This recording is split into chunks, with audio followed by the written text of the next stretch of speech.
Good afternoon, everybody. I am Antonio Sampaio, Research Analyst for Latin America here at the IISS. Welcome, thank you for coming. I remind everyone to put their mobile phones in the silence mode, and please feel free to tweet if you want. It's safe to say that 2012 has been a busy year for Latin American integration. We had the Pacific Alliance bloc forming, formerly as a trade and perhaps economic bloc, while Mercosur has expanded into a key Latin American market, that is Venezuela, while at the same time excluding, temporarily suspending one of its member countries, Paraguay. And despite the recurrent presidential summits and photo opportunities, the emergence of new blocs like the Pacific Alliance perhaps show that there are different and perhaps competing visions of integration in Latin America, and therefore of who should lead it. Brazil has been seen as a natural leader and has been an active promoter of South American not only integration but identity. Yet it has seen the emergence of this new trade bloc, that is the Pacific Alliance, distinctly separate and increasingly looking into the Asia Pacific, into China and the US, in a way that Mercosur has never showed any signs of doing. And all this comes in a global context of mega trading blocs, some of which, like the Trans-Pacific Partnership spearheaded by the US, may catch some of the Latin American countries in their orbit, while other Latin American countries develop their own autonomous integration initiatives. So I'm very pleased to have here to discuss that Miriam Gomes Saraiva, professor at the State University of Rio de Janeiro and currently Rio Branco Chair at the Oxford University's Latin American Center. Gianluca Gardini, Senior Lecturer for International Affairs and Latin American Politics at the University of Bath, and Eduardo Plastino, Senior International Economy Analyst at Oxford Analytica, formerly Head of Global News at FE News Agency in Brazil, in which opportunity had the honor of being my boss long time ago. All right, so we will start with Miriam, please. Well, good afternoon, everybody. I'd like to thank firstly Antonio Sampaio, to the audience also to come here in the Center Lunch Break. And my talk here today will be about the role of Brazil in South American regionalism. And I will focus on two different dichotomies the Brazilian foreign policy has experienced since 2003. The first one is a balance between international projection of the country and the Brazilian effort to build its leadership in South America. And the second, that I mentioned after, is the Brazilian position towards South America, inside the continent.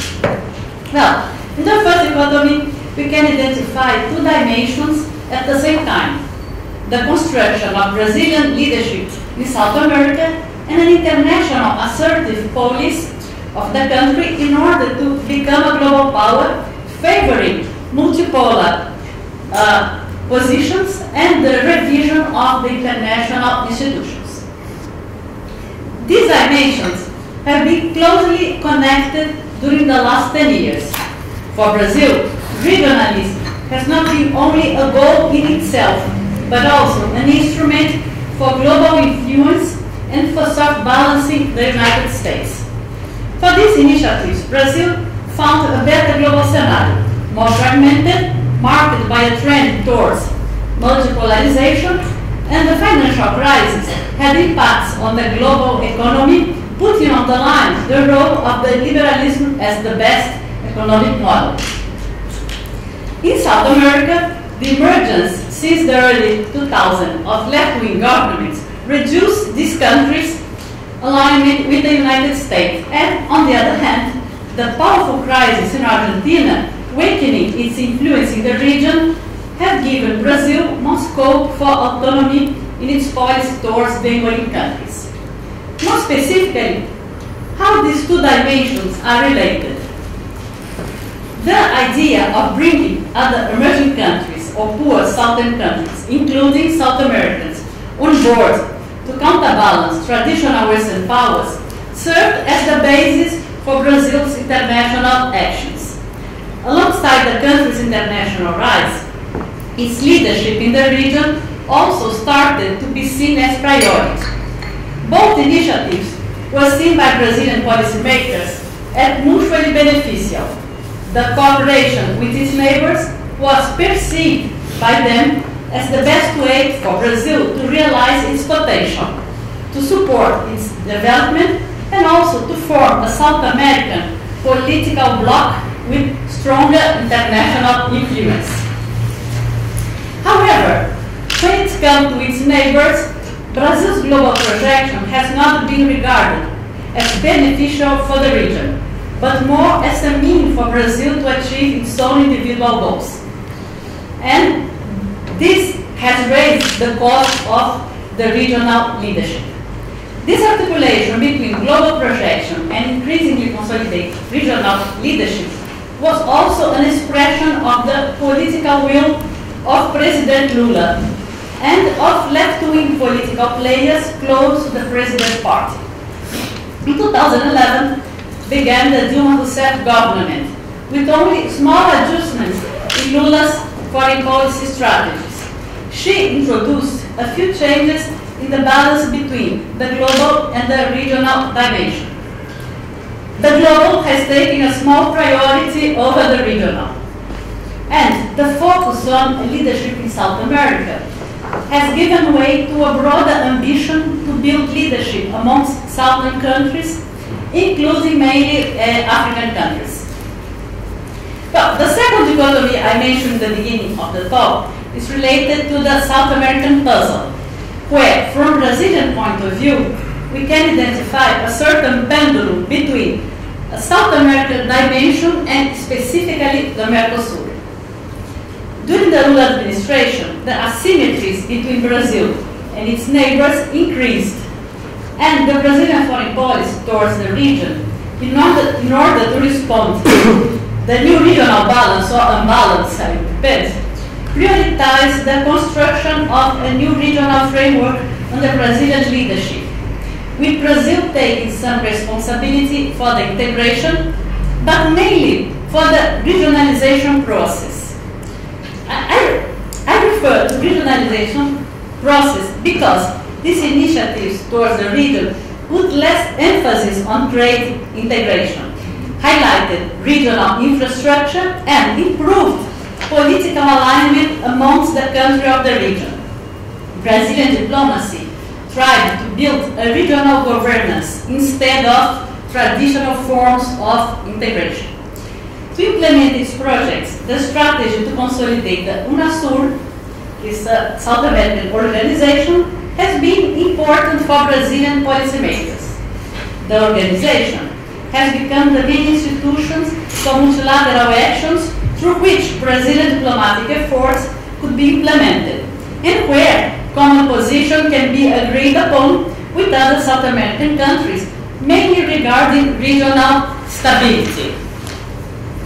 Nevertheless, the UNASUR has become a strictly intergovernmental organization, which has guaranteed to Brazil a degree of autonomy towards its partners, both inside the organization and in its global aspirations. In a more multipolar world order, Brazil could expect regional support in global negotiations that, in fact, didn't come in many issues, but would not be tied down to any form of institutionalization that might restrict its autonomy. With Dilma Rousseff, the political dimension of the region assumed a lower profile, and the country's actions have taken a pragmatic turn. For instance, its action within the South American Defense Council, created on the initiative of the Lula government, isn't receiving special attention, and the CELAC, this Latin American community, has not been considered so relevant in Brazilian diplomatic circles. On the other hand, Brazil's actions are more development-oriented, prioritizing bilateral ties with its neighbors through technical and financial cooperation. The second dimension of Brazil in the region is Mercosur. Actually, it's an asymmetrical integration process that during the Lula administration, although all the speeches about priorities has played to Brazil a second role in South American regionalism, having been often identified as one stage towards the consolidation of Brazilian power in the region. In the last decade, the bloc has faced trade difficulties and has ceased to exert any significant influence on Brazil's global strategy. On the other hand, in parallel, its aims have been redefined. Political and social dimensions have been made more core issues for the bloc instead of the traditional model of economic integration. At the beginning of Rousseff's government, the bloc was shaken by the political crisis in Paraguay, deciding to suspend the country's membership temporarily and, surprisingly, to accept Venezuela as a full member. In the political field, this new member, Venezuela, can bring a more balanced scenario inside the bloc, which may, in turn, create difficulties to Brazil to use the bloc as an instrument to regulate its relations with Argentina. The last issue I would like to mention is related to Argentina. Despite all difficulties, the country is still the main Brazilian partner in the region. For Brazilian government, it's important to maintain with Argentina cooperation agreements and strong bilateral relations, although its weight in regional dynamics has been reduced after the crisis of 2001. But the building of an autonomous Brazilian leadership in the region and the growing asymmetry between the two countries, both economically and in terms of their regional influence, has frustrated any expectations Argentina had in the past of sharing leadership with Brazil. Brazil's increasing international presence has not been followed by Argentina and has not brought any benefits to Mercosur. Nevertheless, the bilateral political dialogue has been maintained and cooperation between different corresponding ministries of the two countries has grown. During the Dilma Rousseff administration, many trade-related problems had hampered the partnership. But when the political crisis took place in Paraguay, the Brazilian government was quick to align itself politically with Buenos Aires. And finally, and perhaps more important, the Brazilian government has made efforts to maintain close cooperation with Argentina, perhaps to prevent the resurgence of any kind of cross-border rivalry. Some Brazilian diplomats, in a very bad way, call this initiative as strategic patience. Thank you very much. Thank you. Precisely 10 minutes. Please, Jean-Luc. Thank you. First of all, I would like to join Miriam in thanking Antonio for his invitation and everybody here to wanting to share some ideas with us. Antonio asked me to comment and share some ideas with you about this idea of divergency of different regional integration projects in Latin America. So my first question is, if we talk about divergency, according to what criteria are several integration projects supposedly divergent? And if you look back into Latin American history, you will see that the key points for discussion in terms of where should Latin American regionalism go are the same today as they were in the 1800s. So if you take Bolivar or Alberdi, two of the founding fathers of Latin American regionalism, basically both of them recognize three key questions. First, regionalism or unity is essential for development. So first point, we need a development model that is a common model. Second point, how should Latin America relate to the United States, the major world power, and obviously the major regional power if you consider the region as the Americas. Third point, what is the role of Brazil, the major Latin American country? So Bolivar and Alberdi gave different views. For instance, Bolivar, at least initially, had no anti-US stance, but was quite adverse to the idea of including Brazil in its Hispanic Confederation. Whereas Alberdi, who was probably more far-reaching in his ideas, thought that, well, you cannot really go without Brazil if you want any meaningful Latin American integration project. And perhaps you do want to antagonize at least a little bit United States. The same questions are valid today. And I'll try to address these three questions. That is, again, how to relate to the United States, what is the role of Brazil, and is there a common development economic model for Latin America, with reference to 5 different regional integration projects. The first is Mercosur, that has been there for a while, created in 1991. So if you think of Mercosur in terms of relations with the United States, generally speaking, those relations are okay, they're fine, I would say even neutral, but with some tension. Just think of Brazilian commercial tensions with the US. If you think of the role of Brazil, we've just heard that Brazilian leadership within Mercosur is at least ambivalent. Brazil is using Mercosur as a platform for other things.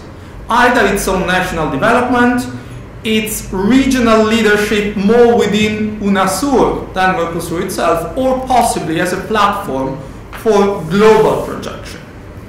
And if you look at the development model in Mercosur, well, it's open market in principle, but with increasing tendency towards protectionism. Everybody will be almost obviously think of Argentina, but feel free to think of Brazil as well. Then, second project, ALBA, the alliance, the Bolivarian Alliance for the Americas, created by President Chavez of Venezuela with the cooperation of Cuba first, Bolivia later on, then Nicaragua, more recently Ecuador, and a few Caribbean islands. Well, relation to the US, as you may know, it's overtly hostile. The US is considered as the source of all problems of Latin America. And this hostility, however, is more present in the narrative, in the discourse, than in the practice. The evidence of this is that after 13 years of Chavism, the US is still the first major partner, trade partner of Venezuela. What space for Brazil within ALBA? Zero. Brazil is not a member, it's not even interested in ALBA, or maybe to check the ALBA project, but certainly ALBA is an alternative vision for what is Latin America unity as opposed to the Brazilian vision. So it's a challenge to Brazilian leadership. What is the development model? I hope no Venezuelan, Bolivian or Cuban will hate me for that, but if I can really shrink all the discourse and obtain a drop, this is barter. I give you something and you give me something else. I give you oil and you give me doctors. And it's quite oil dependent. So in terms of common development and economic model, I think we have some troubles there. More recently, UNASUR, the Union of South American Nations, was created under the aegis of Brazil in 2008. What is the relation to the US? Well, for the time being is ambivalent in that it reflects the attitude of most of its members. So if you think that in the same integration scheme you have Venezuela, Chile, Colombia, Argentina, Brazil, you can easily see how difficult it is to have a common posture towards the US. What about the role of Brazil? Well, Brazil is the creator of the scheme. There is clearly a sense of Brazilian initiative, but with resistance. Either overt resistance, say Bolivia, or covert resistance. So acceptance of Brazilian agenda, provided that it's disguised as UNASUR agenda, and not properly Brazilian. Is there a common development or economic model? No, not as yet at least. If you think that you have competing models like Venezuela or Chile, it's impossible to reach a common model. Even more recently, the Pacific Alliance was created between Mexico, Peru, Colombia, and Chile. What they have in common, the Pacific shore, but they have something more. In terms of relation with the US, generally there are cordial relations between these countries and the US, and these countries are quite happy to follow the US economic model and ideals. Although it's interesting to know that the focus of the organization is moving away from the US, at least partly, and more towards Asia. In terms of Brazil, what's the space of Brazil in the Pacific Alliance? It's not a member, it doesn't have access to the Pacific. So paradoxically, Brazil is more dependent on the Pacific Alliance than the Pacific Alliance is on the supposed regional leader. And is there an economic or development model? Yes, in this case, we have a very clear one: open economy, free trade, trade with everybody, doesn't matter what. And finally, we have CELAC, the Community of States of Latin America and the Caribbean. What is the relation with the US? None as yet. CELAC has already established a formal relation with the European Union. It is building a formal relation with China and India. The two summits this year will be formally CELAC India and CELAC India summit. But no relation with the US. What is the Brazilian role in there? Very limited. Brazilians are quite skeptical about CELAC, they're not very enthusiastic, and they have limited interest, and in fact they cast limited weight. And is there a development model in CELAC? No, CELAC is a political organization. So there is no economic model, and there is no need to have an economic model. This brings me to my little conclusion, that is a couple of geostrategic considerations, which I understand may be of particular interest to the IISS. The first problem is it possible to separate almost completely the economic dimension and the political dimension?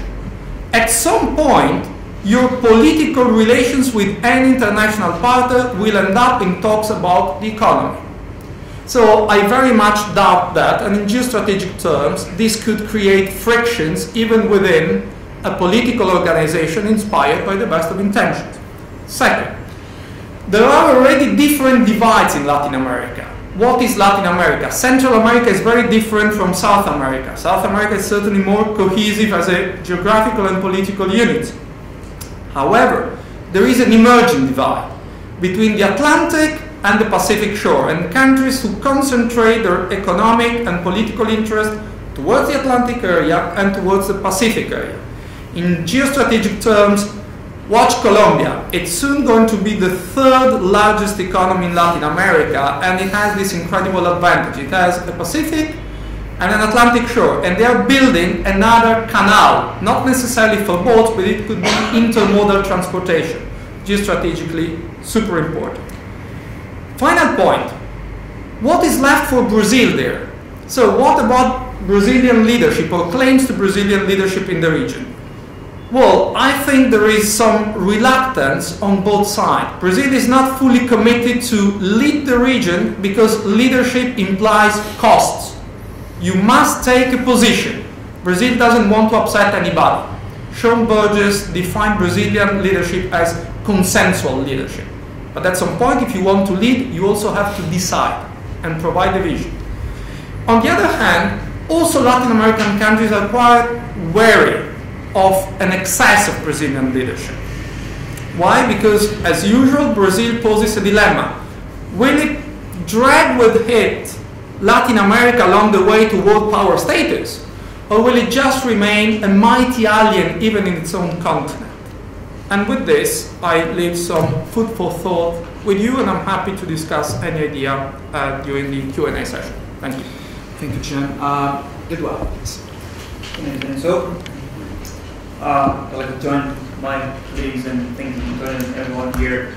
I will try to think from an economic perspective and a global perspective first, then try to understand some of Latin American developments in the current global scenario, and then consider the whole Brazil more specifically. So the first point I think we have to mention about the global economy is that the most important development of the 21st century so far in the global economy is the rise of Asia and China in particular. I mean, this is a well-understood phenomenon, but I think a couple of figures will help us understand. So China was, in PPP terms, 7% of the global GDP back in the year 2000. In 2011, it was 14%. Meanwhile, Latin America remained in 8.7, while changed to 8.9. So that's important to bear in mind, thinking about the global scenario for Latin America. In terms of shares of global exports, China had 3.5% in 2000 and 10.3 in 2011. Latin America, 5.9 in both years. And finally, Chinese exports were slightly less than half of those of Latin America as a whole in 2000, and almost twice the amount that Latin America exported in dollar terms. So this is a very important change for the region. Point number 2 about the global scenario, I think it's quite obvious. The developed world is going to grow much less in the foreseeable future. Japan continues to struggle with inflation. Just now they have announced a new central bank president this morning who will increase quantitative easing, but still it remains to be seen whether this will help them in this problem or not. For the EU, the US is in a more comfortable position in a way. I think, contrary to widespread perception, it's unlikely to face a serious fiscal crisis for at least 10 years, but its GDP growth will probably be slower than it has been for most of the time since the Second World War already. Now, the IMF believes that the developing world as a whole is right now achieving parity with the developed world as a whole in PPP terms, meaning that both have 50% of the global economy, and this will change in the favor of developing countries in the next few years. Of course, if you think about market terms, and if you think about GDP per capita, still the developed world is going to be a very important market for many developing countries, so we shouldn't forget that. And also, we cannot know for sure that China's going to grow at high rates forever. But anyway, important to bear in mind. Third point about the global economy, the trade policy. We know what has been happening or hasn't been happening at the multilateral level. The most recent multilateral trade agreements were signed in 1994. The global economy was quite different. Those agreements were important for 2 reasons. First, they brought into the trade sphere issues that were not part of it, including intellectual property rights and investment rules and so on. Secondly, they created an organization, the WTO, which was supposed to be both a venue for policy making and a powerful core to enforce trade deals and keep protections at bay. Well, it hasn't really been working as a venue for policy making. This means that free trade agreements have proliferated in the last 10 years from, according to the WTO website, 93 FTAs in 2000 to almost 250 last year. This is important for individual countries trying to think their strategies. Not least because first, this scenario is not changing. We're seeing right now 2 major trade agreements being negotiated, one between the US and the EU. Another one is a Trans-Pacific Partnership, which will bind together the US, many of the fast-growing Asian economies, not China, but maybe Japan, and a few Latin American countries as well. And secondly, the other reason why it's important is that each FTA makes the case for seeking further FTAs more compelling for those countries which are not included. That's a fear of exclusion. If I sell you something and I sign an FTA with someone else, then I want to seek a separate FTA with you, so I want to lose preferential access to your market. So that's the third point. Fourth point about the global economy is an increase that we have seen, and I believe we'll continue to see, on protectionism. Not massive protectionism in terms of trade tariffs, but what a scholar called Peter Enderwick, a business scholar, calls a global protectionism.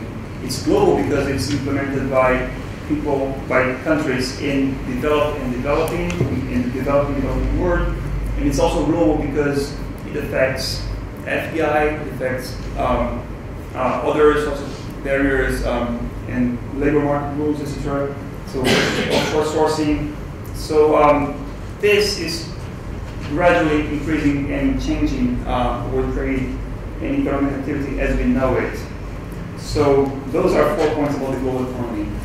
How does this scenario as a whole affect Latin America, and how does Latin America react to this?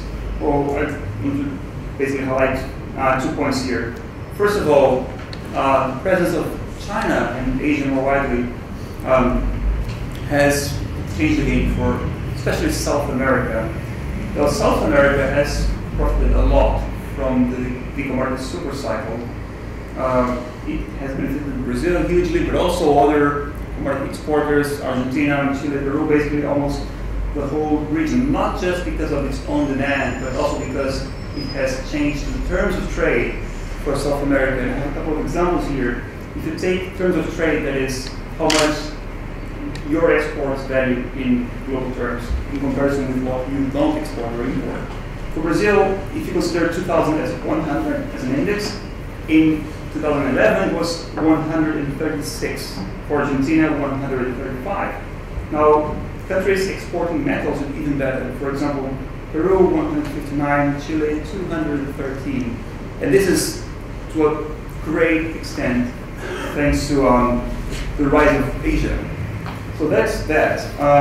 Now, there's a problem with it, which is excessive currency appreciation, a bit of Dutch disease for South American countries, which is especially an issue for Brazil, just because Brazil is by far the most developed country in industrial terms in the region. So its manufacturing has been suffering and is shrinking as a share of GDP, although not in absolute terms. Of course, this is very important. More widely, I think we can think in terms of what does happen, what does it mean for the future. Well, Asia, in turn in particular, is also a potential competitor for South American and Latin American countries in general. And we have to bear in mind that Latin America has been falling quite dramatically behind East Asia in terms of investment, in terms of research and development, state capacity, and so on and so forth. So this is not good for Latin America going forward, even though it has been beneficial and can be beneficial in certain aspects in the future. My second point about Latin America has been discussed already. I won't spend much time. Just have to bear in mind the complexity and the proliferation of acronyms and agreements and so on that, as we heard, reflect also ideological differences and preferences. I think we should bear in mind that a number of Latin American countries, not just those in the Pacific Alliance, have FTAs not only between themselves, but also with countries out of the region. So that means that governments are not betting 100% in integration within the bloc or the United States, but as we heard with Asia as well. One of the most noticeable exceptions here is Brazil, because of course Brazil does not have an FTA strategy. Apart from Mercosur and a few very old and very partial agreements with other developing countries, Brazil is a part of 2 FTAs, both as part of the Mercosur with India and Israel, and that's it. So where exactly they're going, it's not clear. I mean, they're not going anywhere. It's clear in that sense. For now. For now, yeah. There we go. Which takes me to the third and final part of what I wanted to say here. It is, I think we have to think on whether there is a paradox involving the Brazilian position in South America. Because as you know, Brazil has been politically committed to South American, especially with Latin American integration, even though not fully committed.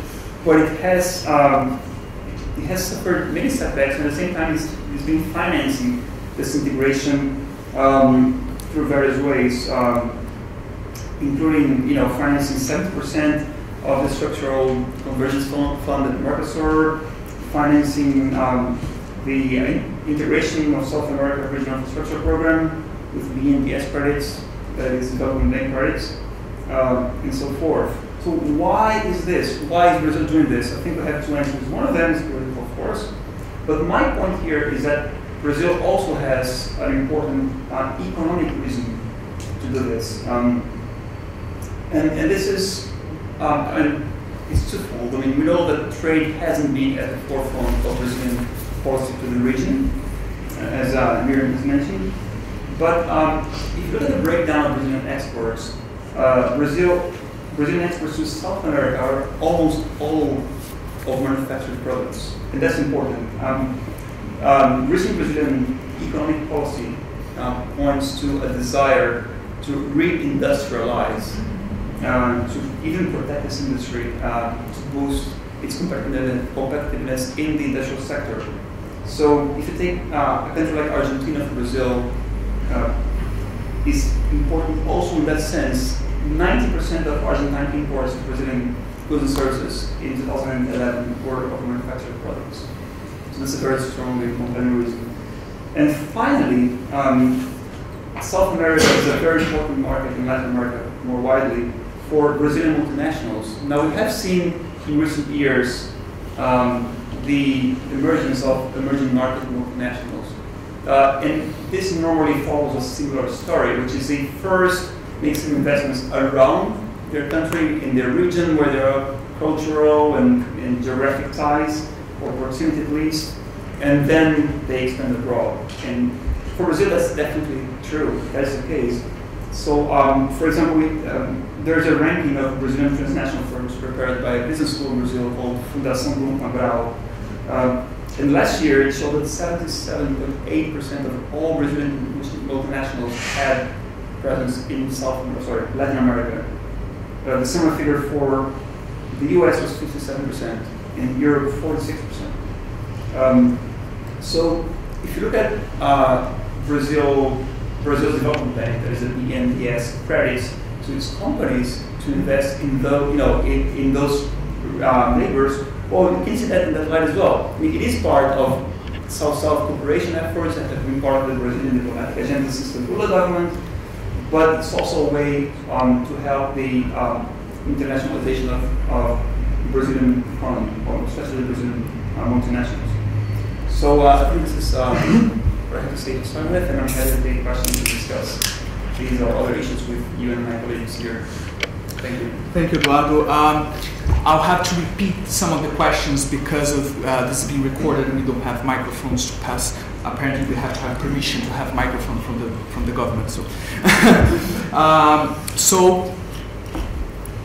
James. Yeah, I mean, those were three really interesting presentations. I just have a question to all of you, and particularly Gianluca. I mean, this antithesis between Atlantic and Pacific, which put it another way, Pacific Alliance and Mercosur, the narrative divergence which you highlighted before, it clearly makes sense now in geostrategic and political terms to talk about that. And talking from the private sector side, it's also very tempting when you're talking to clients to correlate that with medium-term GDP growth potential and levels of political risk. So it's very tempting to say, look beyond Brazil, look at these other countries who are committed to free trade, etc., etc. But when you actually look down the figures in terms of trade and GDP, it's really quite challenging. IMF forecasts around 2017, you won't see that much difference between the two countries, the two areas. If anything, Mexico is showing the lower. It's tempting right now because Brazil had an atrocious growth thing last year. Argentina's in desperate trouble as well, economically, at least in certain respects, I would say.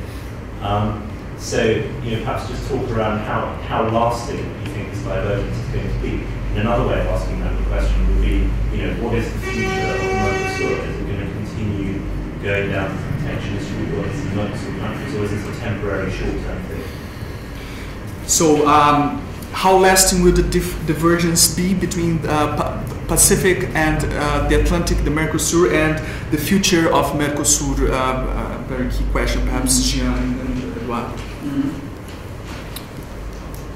Or medium as well, if you want to. I can only answer the second one, I think, to leave the first one to the others. I think Mercosur is very important to Brazil, mainly as an instrument to deal or administrate the relations with Argentina. Argentina is a difficult country with a foreign policy very irregular. So I think it has future. That Mercosur can exist for many years, but perhaps will change the model. Nowadays, it's not anymore mainly economic integration. Trade is only a problem. It's not the main issue. So now are developing different way of cooperation, for example, social cooperation, political cooperation, cooperation between ministries of agriculture, education, health. So the relations is outside the Ministry of Foreign Affairs and more between different ministries. So it's a different kind of Mercosur, but will exist, I think, for the importance with Argentina.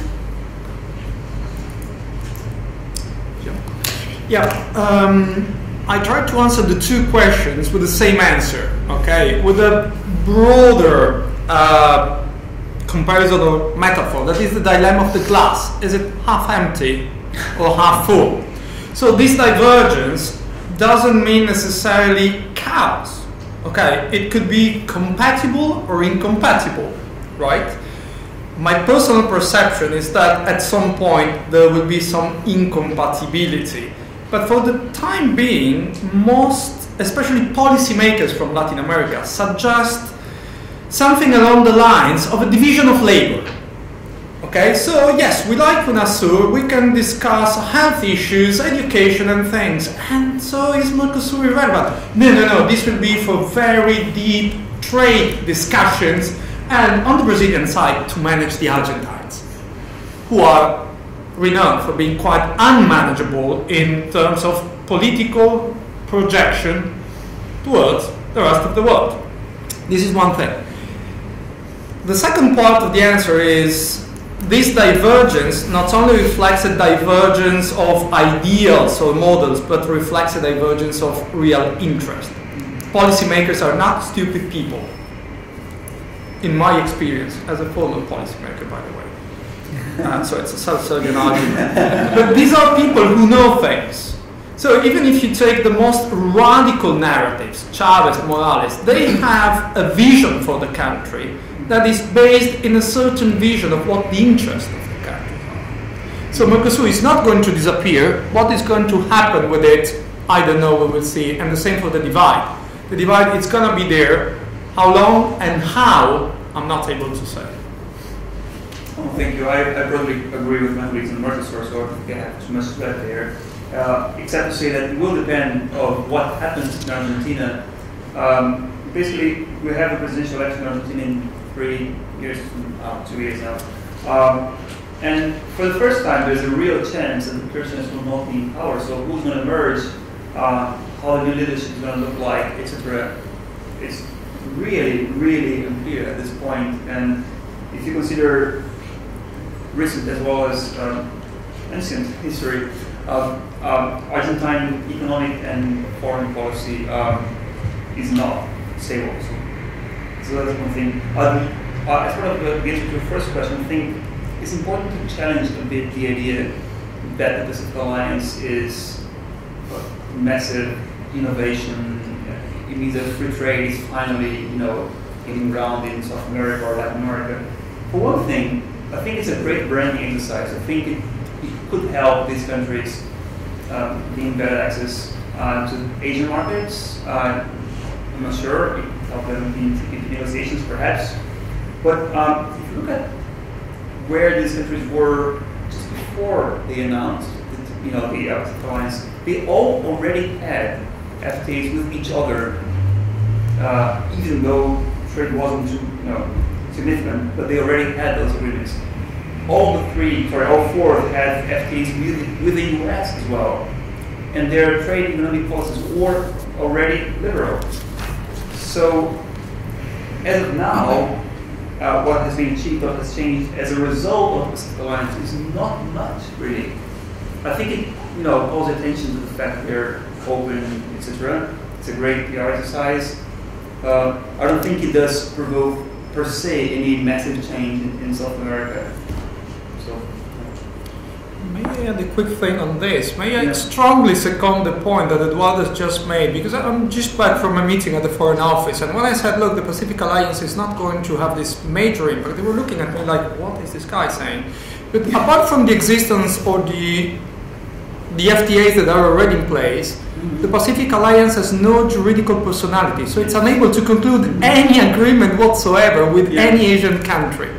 Okay, so it will again be an agreement between its member states and Asian country, not the Pacific Alliance as such, unless something changes in the future. Of which there are many already. Exactly. Yeah, so. Absolutely. Jimena. I have a question relating to a point Miriam was making about Mercosur being used by Brazil both as a platform to manage relations with Argentina and to project itself internationally.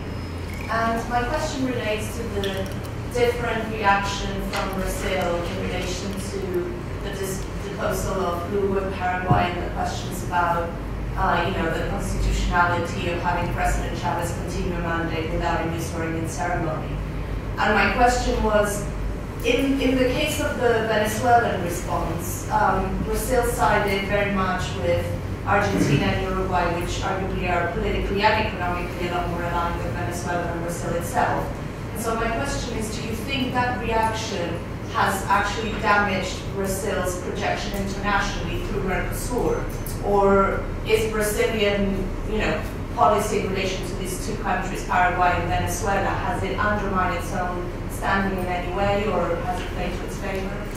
So, just to repeat for the cameras. So has Brazil's reaction to the Paraguay and the entrance of Venezuela damaged Brazil's projection outside of the region? Yeah.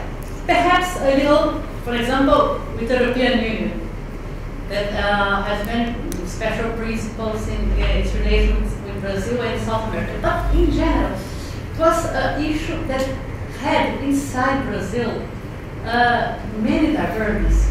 The Minister of Foreign Affairs was against introducing Venezuela at that moment and was in favor to maintain Paraguay inside the bloc.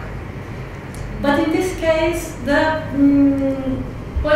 politicians from the President Party, the Workers' Party, had influenced Dilma Rousseff to accept the Argentine position. So it's a way to be in this issue close with Argentina. This is one. But I think nowadays Mercosur is not anymore a platform to project Brazil in the world. It was in the past, during the 90s. But nowadays it's not important. The projection of Brazil in the world is completely isolated. It's autonomous, without any link with Argentina or other countries. And I think nowadays it's not necessary anymore Brazil in front of other partners in other continents to have the support or not from Mercosur. I think nowadays the main platform for Brazil projection is the BRICS. Mercosur is a domestic issue in the region. Would anyone else? I agree. Please. All of you mentioned the relationship with the economic and political leadership Brazil has in the region at the moment. And I was just wondering how much Brazil's political leadership is reliant on the economic aspect. If that had not been there in the first place, could we have the same Brazilian leadership in the region we see now? So, how much of Brazilian leadership in the region relying on the economic aspect? If it could be the same if the GDP doesn't grow as much. Yeah. So, Miriam, please. I think this is for Brazil. It's a core issue and it's a problem because for many years, I think since always, I don't know, for domestic policy, it was very bad seen to send money outside the country, to help other countries. The idea was that inside Brazil, there are some differences, problems with the Northeast, poverty, that's why the country can help other countries. Why the country can combat, for example, poverty in Ecuador or Bolivia, not inside Brazil. So this was a problem. And Lula, during all the period of his mandate, tried to change politically this idea. In the sense, to be a leadership, we need to be a paymaster at the same time. We cannot be a leader without pay. quite other countries will accept the Brazilian leadership. So nowadays the BNDES in fact send money outside, and the enterprises, Brazilian firms, ask because for the Brazilian constitution, the BNDES cannot give loans for other countries, only for Brazilian firms. So the loan must be for something done by Brazilian firms because of this kind of thing. So it's difficult to Brazil to assume completely the role of paymaster. And politically different, but I think it's getting. For example, BNDES has a budget bigger than the Inter-American Bank in South America. So in the World Bank as well. Yeah. So it's something, huh? Yeah, that's just to support that and say that the BNDES is required to give loans only to Brazilian companies. Interestingly, those companies, for example, Brazilian construction companies are a very important client for BNDES. Those companies use supply chains when working abroad. In those supply chains, you will find many other Brazilian companies. So it's not just the firm at the forefront which benefits from it. It's another way to internationalize Brazilian multinationals. For one, there's one thing that's important to understand. I think you talk about Brazilian leadership in the region. Well, I think it's quite clear now that Brazil is not a leader on every single aspect of South American integration. It is, though, a leader on things that have to do with South-South cooperation. And this is a very important side of it. Financing some companies abroad, financing public works, and so on. The other one are issues that have to do with cooperation in health, in education, and other soft issues, to call them somehow. From that point of view, as long as those policies do not change, and I don't think there's any reason to think that they will change, the fact that Brazilian GDP will grow a little bit more, a little bit less, is not that important. It is important for the size of Brazil as a market for the company, for their countries, as well as for the willingness of Brazilian companies to get involved with trade outside the country. But it's important to highlight that there is no such a thing as Brazilian leadership in defense or some other issues, critical issues. I have a question concerning your view about Chile. Because our country has improved a lot the economical status for many years to this point, around 30 years. And talking about your perception that you can go on practically isolated as a country, Brazil, I understood, maybe I'm wrong. But how do you feel your partnership with Chile? Well, I think Chile's position is very curious since the 91 when the Mercosur was signed, because the Chilean diplomacy had the idea, I think until today perhaps, that South America, as well as Chile is more liberal, its economy, any linked economic agreement more strong with South America, like Western Union, for example, will bring problems to the country. So Chile always tried to be outside the economic integration and inside the political governance, perhaps, or integration, if you want.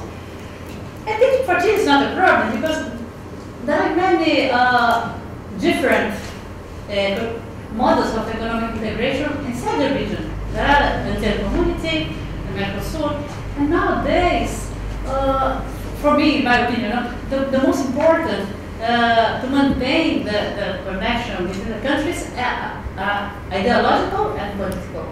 Not exactly economic only to Brazil. In any way, I think there is some problems between Brazil and other countries. It's not the case of Chile.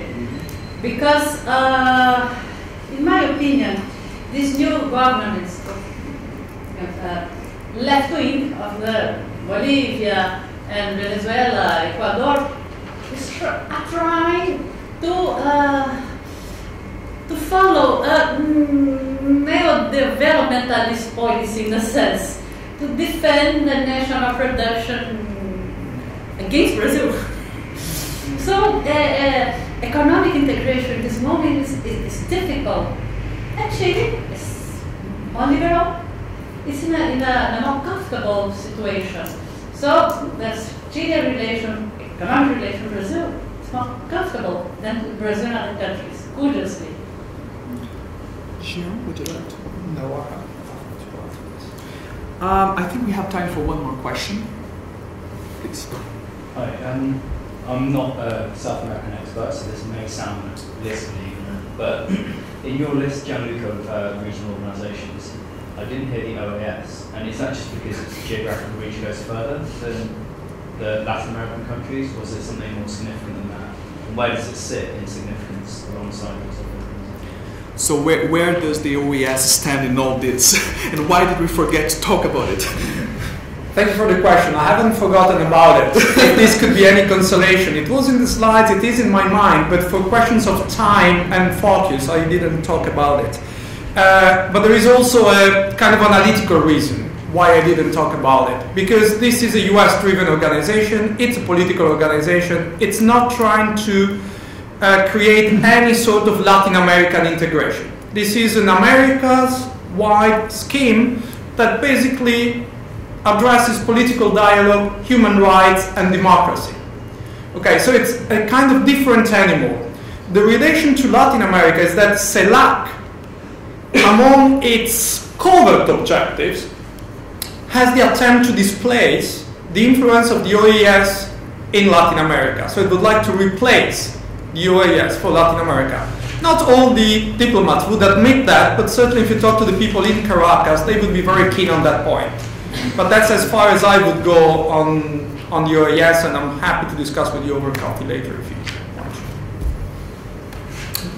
Okay, thank you very much. I remind you that we have on the 4th of March, just a few reminders of future events, an event on Iran Beyond the Nuclear Question, the Dynamics of Domestic Politics. And on Wednesday, 13th of March, the foreign policy implications of the Trident replacement debate. Thank you very much, everybody. Thank you, and see you next time.